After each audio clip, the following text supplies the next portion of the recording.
सुलेमान बेटा मेरे 5 बच्चे ने। मेरा नाम मजीदा बीबी, मैं बेवा वा। इत्थे रहनी हाँ। ये मेरा वड्डा पुत्तर है। ये दिमागी सदमे की वजह तो ये इस तरह हो गया। वड्डा होर पुत्तर कोई नहीं, तो मेरा ताया चाचा इहदा कोई नहीं है, होर मेरा कमाण वाला कोई नहीं है। मैं लोगों के घरां च काम कुम करनी हाँ, तो इनू लैके मैं हस्पतालों च भजी फिरनी हाँ। मेरे पुत्तर की जान बख्श देवे तो ये ठीक हो जाए।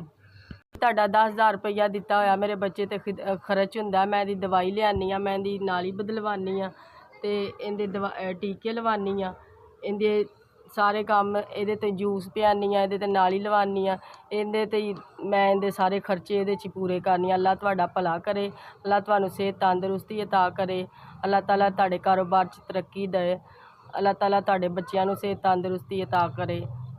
तुसीं पैसे भेज दे जे, मैं अपने बच्चे नू जाके बड़ी आराम दे नाल इहदा चेकअप करवा देनी हाँ ते इलाज करवानी हाँ, ते अल्लाह तुहानू खुश रखे, सेहत तंदरुस्ती देवे।